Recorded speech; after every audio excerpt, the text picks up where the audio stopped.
Olá pessoal, estamos aqui no canal da Frente Parlamentar da Mineração Sustentável, do Solidariedade na Câmara, do Pé na Estrada aí do nosso mandato, deputado federal Zé Silva, e da Comissão de Legislação Participativa, aqui na Câmara dos Deputados em Brasília. Estou aqui com a Larissa Rodrigues, do Instituto Escolhas, estou aqui com o Frederico Bedran, ele é da OAB do Distrito Federal. Um seminário que está rolando pesado ali, viu? Todos os segmentos que participam aí da questão da produção do ouro no Brasil estão discutindo, desde a universidade, as empresas de tecnologia, as cooperativas de garimpeiros, deputados federais, o Instituto Brasileiro de Mineração, compradores, ou seja, todos os segmentos da cadeia produtiva. Então, por isso, é muito importante vocês que nos acompanham aí, pode fazer pergunta. Toda pergunta aqui a gente não conseguir responder agora, porque assim que terminar essa live aqui, né, Larissa, nós vamos voltar para fazer o encerramento ali do seminário que está acontecendo aqui na Câmara dos Deputados.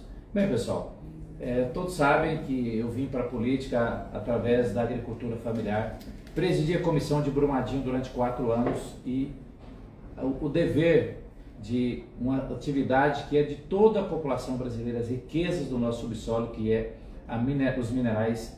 Eu vi que não pode continuar, não podia viver de tragédias como a de Mariana e Brumadinho. Tem boas práticas, precisa ser sustentável. Por isso que é uma frente parlamentar da mineração sustentável.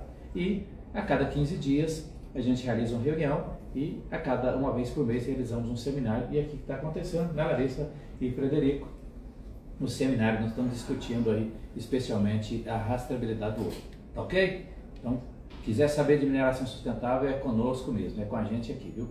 Eu vou começar aqui com a Larissa, né, Larissa? Você fez uma participação agora muito contundente, assim como o Frederico, pelos estudos que o Instituto Escolha faz e fez, e ela mesma disse, né? Nós diagnosticamos uma série de desafios, uma série de problemas aí da cadeia produtiva do ouro, especialmente a produção ilegal. E está aqui nos ajudando a achar os caminhos, né? Larissa, em todos esses estudos que o Instituto Escolhas faz em diversos segmentos aí do nosso país, mas especialmente da mineração, o que você traz aí para as pessoas que nos acompanham? Quais as principais soluções, até porque eu mesmo apresentei um projeto de lei para garantir a rastreabilidade do ouro. Agradecer o Frederico, um dos que nos ajudou muito aí a construir esse projeto. Na sua visão, o que tem de solução e o que nós precisamos fazer como políticos, cidadãos, pessoas que nos acompanham? Obrigada, deputado. É um prazer enorme estar aqui nessa live, conversando com o senhor, conversando com o Frederico. Enfim, a gente estava, de fato, num evento ali bastante animado, muito cheio. Aí, para falar de um tema muito importante, né? Que, de fato, é esse desafio de como é que a gente vence o ouro ilegal no país. Para todo mundo ter uma ideia, quando a gente fala de ouro ilegal, a gente está falando de mais ou menos metade da produção nacional, que é um problema muito grande e um problema que está concentrado na Amazônia. Então, é muito sensível do ponto de vista ambiental e social. E aí, o que a gente faz para resolver esse problema? Né? São várias medidas, mas eu acho que tem uma que a gente estava discutindo ali no evento, que é fundamental, que é a rastreabilidade. Rastreabilidade, na verdade, é um nome, mas basicamente para a gente saber exatamente de onde vem um produto. Porque hoje o ouro ilegal está todo misturado com o ouro legal. Então, o que a gente precisa saber? Atestar, conseguir ter uma garantia nesse mercado de onde que está vindo o ouro. Se eu souber de onde está vindo o ouro, eu vou conseguir separar o legal e do ilegal. O que a gente precisa para fazer isso? O ideal é a gente ter um projeto de lei, a gente tem projetos de lei para que isso vire lei, ou seja, para que a gente tenha um sistema capaz de monitorar todas as transações do ouro, desde a mina até chegar no consumidor final. O seu projeto de lei, né, ele traz exatamente isso, essa obrigatoriedade de que esse sistema seja público, obrigatório para todos os entes da cadeia. Por quê? Porque as autoridades precisam ter acesso, as autoridades têm que fiscalizar com base nisso. E você precisa atribuir responsabilidade. Então, no momento que a pessoa faz uma inserção ali de que está fazendo uma venda de ouro, tem que ter um nome, tem que ter o nome do dono do garimpo, o nome de quem está fazendo aquilo, porque se tiver algum problema, você consegue responsabilizar. É isso que está faltando, é isso que está no projeto de lei. E o que é positivo, né? Existe esse mesmo princípio de ter esse sistema, também está num projeto de lei apresentado pelo governo recentemente, ou seja, tem aí já um entendimento do governo de que isso é necessário, já tem um projeto de lei que foi feito também pela deputada Júnior Pichana, que hoje é presidente da FUNAI, porque entende que é importante. Então você já tem aí, eu diria que um consenso, e que o senhor está liderando isso pessoalmente aí, no seu mandato e também como presidente da Frente Parlamentar da Mineração, para a gente fazer isso acontecer. Tem tecnologia disponível, a gente viu o pessoal da Casa da Moeda estava lá no seminário, é uma empresa pública, tem, né, essas tecnologias para a gente fazer isso acontecer, então é isso que a gente precisa fazer agora. Pessoal, a Larissa falou muito bem aí, e tem o projeto da minha autoria, 2580, agora de 2023, tem da presidente da FUNAI, que foi deputada conosco aqui, tem um projeto também do senador Zequinha Marinho, que é o vice-presidente, né, da Frente Parlamentar da Mineração Sustentável. Então você que está participando, eu te convido a entrar no site da Câmara dos Deputados, depois nós vamos colocar mais detalhes e ler os projetos e trazer sua contribuição onde você estiver aí, em qualquer lugar do Brasil, mas especialmente os estados amazônicos, Minas Gerais, onde tem uma mineração de ouro muito intensa, né? Doutor Frederico, você que é da OAB, aqui do Distrito Federal, profundo conhecedor da mineração, assim que surgiu essa questão, especialmente das terras Yanomamos, que chocou todo mundo, né? Já foram tomadas algumas medidas pelo Supremo Tribunal Federal. Além disso, né, como que é feito esse comércio do ouro no Brasil? Eu percebi que a Larissa falou igual da regularização fundiária, né? Eu preciso separar o joio do trigo. Quem faz legal, dos que faz ilegal. Qualquer atividade ilegal é caso de polícia. E por isso, o Estado brasileiro, o governo federal, nós do Congresso temos que fazer uma lei que permita as pessoas seguir e ser legal. Né, doutor? Exatamente. Tá. Primeiro, assim, parabenizar a Frente Parlamentar e o senhor, porque nada mais sustentável, né, a busca pela mineração responsável, e a busca pela mineração responsável, o melhor indicador é a rastreabilidade. Só com ela nós vamos conseguir, de fato, separar o joio do trigo. Saber, aquele cidadão está usando uma aliança e ter certeza que aquela aliança não veio de uma terra Yanomami. Então, de certa forma, todos nós brasileiros não sabemos se estamos ou não carregando a culpa pela tragédia dos Yanomamis. Infelizmente, essa é a situação. Só que a gente tem como fazer isso. Larissa muito bem destacou, nós temos tecnologias para isso. E o comércio, ele é muito diverso. O comércio do ouro no Brasil, ele é muito diverso. Nós estamos falando de garimpos, de mineradoras, nós estamos falando de ouro reciclado, nós estamos falando de extração, infelizmente, da extração ilegal, que esse é o nosso desafio. Peraí, extração ilegal é uma coisa, os demais devem sim ser ressaltados e devem ser destacados. Nós temos tecnologia para isso. Hoje, na discussão que está ocorrendo agora lá embaixo, toda a tecnologia disponível para marcação física e para rastreio digital do ouro está sendo discutido. Então, no mundo, deputado, temos sim tecnologias hoje, né, que são utilizadas por outros países, como a própria Suíça, a Indonésia, que nós podemos utilizar aqui. Frederico, eu queria que você ressaltasse para nós qual a decisão que o Supremo Tribunal Federal tomou, que inclusive no meu projeto tem que virar lei, porque é uma decisão do Supremo, é uma decisão monocrática, né? Qual foi essa decisão e o que ela trouxe de vantagens, e o governo, o que ele fez nesse momento em relação às notas fiscais? Então, são dois pontos importantes. Um dos principais desafios que provocou toda essa, que deu margem para o esquentamento do ouro foi a questão da boa-fé. A Lei 1284 de 2013 trazia esse elemento previsto em lei, né, que os compradores de ouro se utilizavam da boa-fé daquele que estava vendendo, no caso o garimpeiro, para se livrar da responsabilidade de fazer a devida diligência do ouro que está sendo comprado. E com isso, facilitou todo o processo de esquentamento do ouro, chegando aos números que o Instituto de Escolha sempre nos mostrou. A decisão do ministro Gilmar Mendes foi totalmente acertada, né, na linha de simplesmente retirar a questão da boa-fé. E o PL, recentemente encaminhado pelo Executivo, faz exatamente isso, reafirmando essa decisão. Logicamente que toda essa discussão vem agora para o Parlamento, mas de fato hoje inexiste a questão da boa-fé. E o outro ponto que foi feito, no âmbito do Executivo, mas por normas infralegais, foi a instituição da nota fiscal eletrônica. Por incrível que pareça, até pouco tempo atrás, todo o comércio de ouro ele era registrado em notas físicas, todo o sistema analógico. Agora sim nós temos todo um sistema que a Receita utiliza na nossa escala eletrônica como qualquer outro produto, mas isso ainda não é o suficiente. Foi um bom caminho, a escala eletrônica é um caminho, é um primeiro passo, a boa-fé o segundo passo, mas o desafio maior ficou aqui para essa casa, para que de fato a rastreabilidade seja obrigatória, seja instituída, e é por lei que isso vai ter que ser feito. Pessoal, é fundamental quando o Dr. Frederico citou essa decisão do ministro, porque uma lei feita aqui no Congresso Nacional, ela, quando fala da presunção da boa-fé, significa que o próprio, eu não diria nem quem fez o aproveitamento do ouro, legal ou ilegal, ele é declarado, né? E acreditando nessa boa-fé. E isso abriu o caminho para acontecer essas tragédias que aconteceram.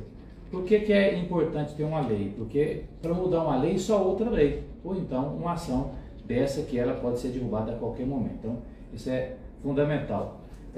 Larissa, ali no debate também, nós vimos quando foram apresentadas ali outras informações pela Agência Nacional da Mineração, e especialmente cada dia a agência ela passa a ter mais atribuições.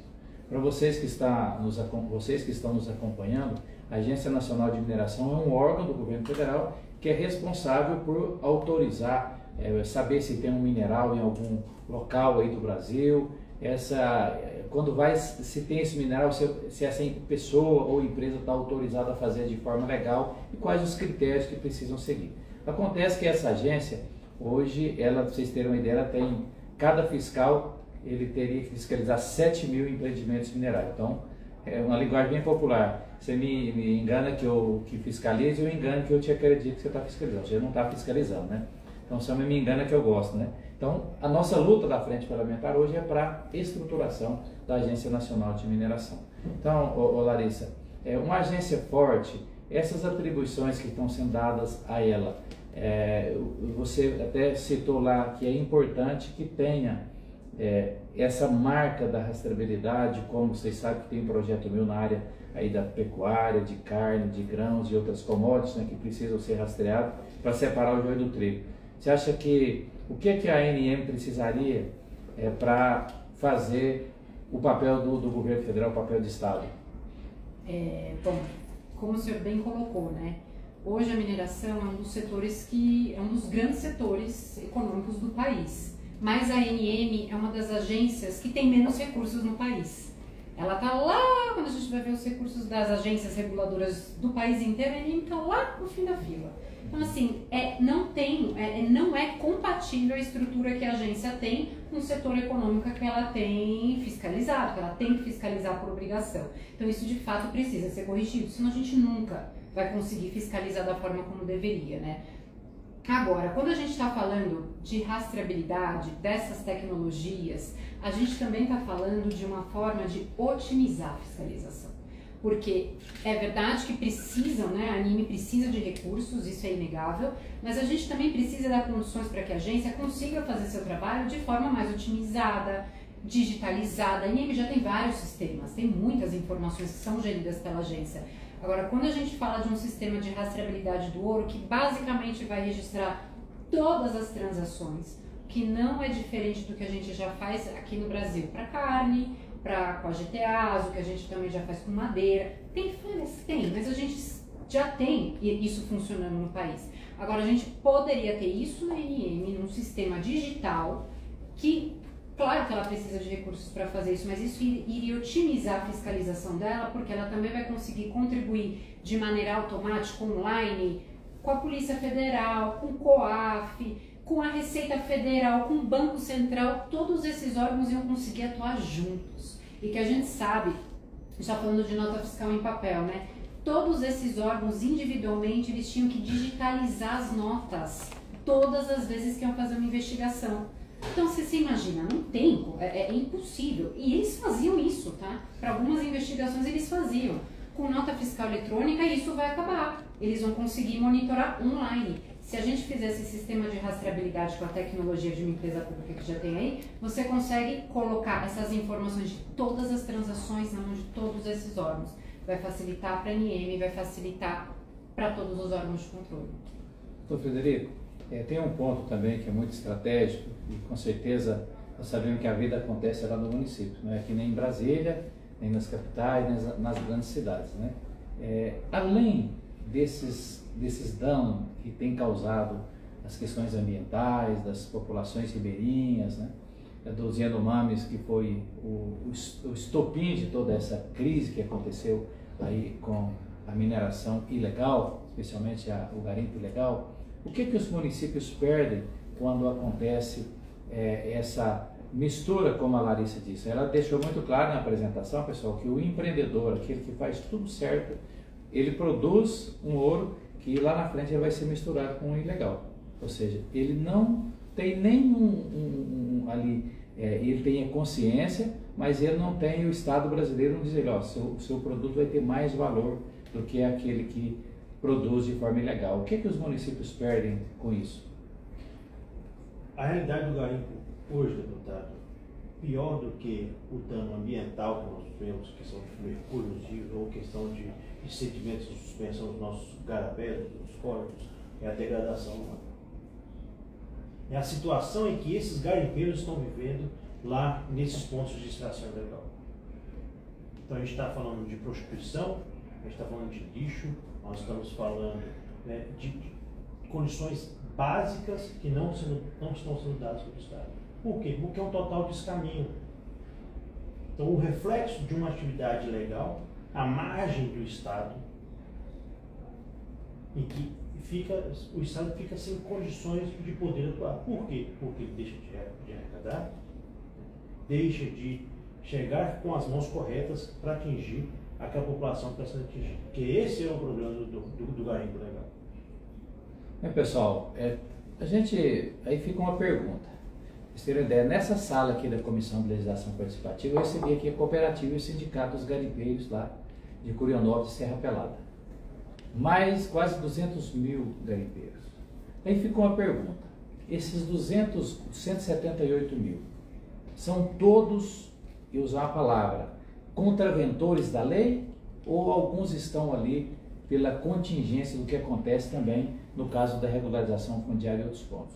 Bom, então nós estamos partindo do pressuposto aqui na Frente Parlamentar da Mineração, a partir do estudo da OCDE, que a própria Agência Nacional de Mineração contratou, fazendo analogia com a agro, com a agricultura familiar, que tem políticas públicas, que tem ali linhas de crédito. Então, nós estamos defendendo a rastreabilidade, que tem essa tecnologia, aprovar a legislação, e cobrar do governo federal que a gente poder chegar, olha, nós sabemos que o garimpeiro que está lá com a bateia, né? Aí se chama, né?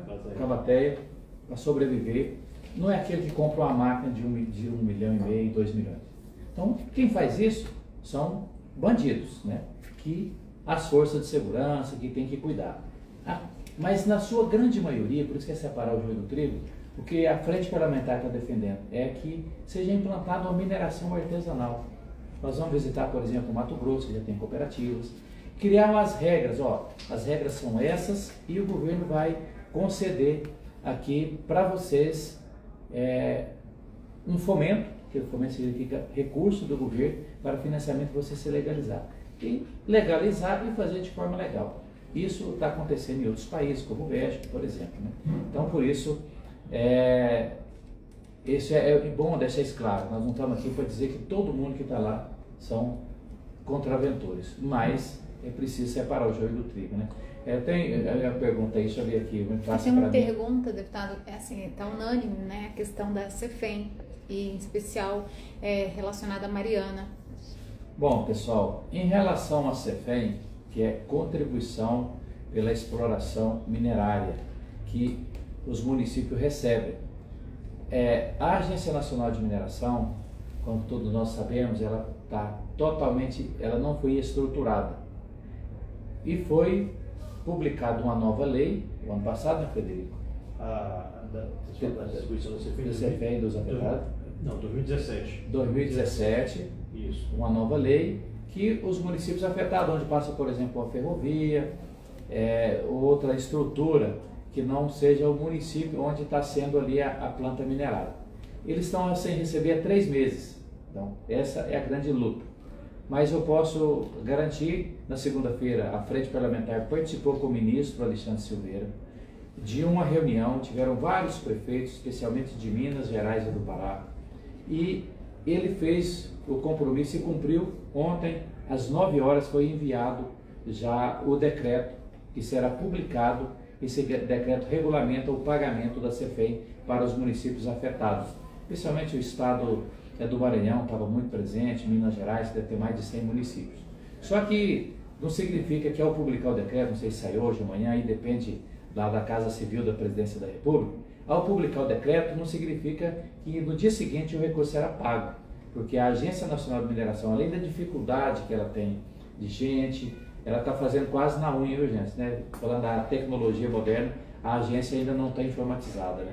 Então, a estimativa ontem, aliás, na segunda, feita pela agência junto com o ministro e com o Vitor Sabá, que é o secretário de Mineração e Mineralogia do Ministério das Minas e Energia, que são 90 dias, porque eu tenho que fazer uma consulta pública para que, ao fazer o pagamento, ter a certeza que nenhum outro município do Brasil, né, doutor Frederico? Exatamente. Você que é advogado, eu sou agrônomo, não vai entrar com ação, com embargos, né? Então, por isso é obrigatório fazer essa consulta. Então, primeiro ponto, positivo, o decreto foi enviado. Segundo ponto, vai receber. O terceiro é que não vai receber amanhã, vai demorar aproximadamente 3 meses, essa é a notícia, né? Não sei se é isso. Em relação a Mariana, se for da repactuação, que aconteceu a tragédia de Mariana em 2015, já são 7 anos, quase 8 anos, né? E até hoje, efetivamente, não, os danos físicos, né, à natureza, ao patrimônio de todos os municípios que foram ali impactados, né, e foram atingidos lá, na verdade atingidos, não foi feito a repactuação financeira, já que vida, eu nem entro nessa discussão porque vida não tem preço. Eu, como líder do governador Romeu Zema aqui no Congresso Nacional, assumi no começo do ano, estivemos com o advogado-geral da União e o CNJ está coordenando, deve ser isso que as perguntas, essa repactuação. A expectativa é que nos próximos 60 dias tenhamos essa repactuação feita e os municípios vão receber, Minas receber o Espírito Santo pelo prejuízo financeiro, tá ok? Bem, doutor Frederico, nós começamos com a Larissa e vamos começar com as suas despedidas aí, agradecer, deixar a sua mensagem, agradecer muito vocês que estão acompanhando. Pessoal, se tiver pergunta, manda bala aí, manda pergunta para nós aí que depois nós vamos responder, viu? Então, Frederico, a sua despedida. Muito obrigado. Eu acho que foi tão enriquecedor hoje a discussão, né, da nossa audiência pública, que mostra realmente que a gente tem uma sinergia entre todas as tecnologias que estão sendo apresentadas aqui. Se a gente já tem tecnologia disponível, nós temos uma sinergia entre essas ferramentas e nós temos aqui essa casa, né, com a oportunidade de discutir e finalizar esse projeto de lei para implementação de um sistema de responsabilidade estatal, seguro, que a gente possa realmente ter uma mineração responsável, com foco principalmente no segmento do ouro, que é o nosso primeiro desafio. Larissa. Deputado, só tenho a agradecer ao senhor, colega Frederico, e dizer que, de fato, assim, a gente está diante de um problema. O problema é grande, mas eu diria que a gente, felizmente, está conseguindo atacar os principais pontos para resolver. A gente já tem nota fiscal eletrônica, não tem mais boa-fé, e agora a gente está discutindo para valer a questão da rastreabilidade. Eu estou confiante que o senhor vai liderar esse projeto e a gente vai conseguir fazer. Bem, pessoal, agradecer mais uma vez o Frederico e a Larissa. Continua o seminário aqui na Câmara dos Deputados, lotado o plenário 3, um dos maiores plenários aqui da Câmara dos Deputados. Estou no 4º mandato, Larissa, e também estou muito confiante, muito convicto de que nós teremos um avanço importante para o Brasil. O ouro está ligado à nossa história, ao enriquecimento de diversos países do norte, né, países europeus, com o nosso ouro. E, como você disse, né, não tem mais a presunção de boa-fé, Existem projetos tramitando do governo, da minha autoria, do senador Zequinha, da presidente da FUNAI, que também está tramitando. Aí fica o encaminhamento do seminário, pessoal, vai ser o seguinte: quem tiver sugestão a partir desses projetos, nós já pedimos ao presidente Arthur Lira para que um deputado da frente seja o relator do projeto do governo. Eu estou na área também, pedi ao presidente, né, e ele ficar à vontade para escolher qualquer um, designar qualquer um da frente parlamentar da mineração, mas com certeza nós queremos ter uma lei aprovada que venha garantir o ouro legal, sustentável, que não seja uma ameaça à vida, nem ao meio ambiente, e exatamente separar o joio do trigo. Pessoal, convido vocês para acompanhar aí as nossas redes sociais, da Frente Parlamentar da Mineração Sustentável, do Solidariedade na Câmara, da Comissão de Legislação Participativa e também do nosso mandato, deputado federal Zé Seu. Um abraço a todos, muito obrigado e vamos voltar para o seminário. Aí, pessoal, pode acompanhar pela internet, viu? O seminário está acontecendo e daqui a uns minutinhos, o presidente falou lá embaixo, estamos no segundo andar, lá no plenário está acontecendo o seminário, nós vamos estar lá daqui 5 minutos. Valeu? Um abraço, gente.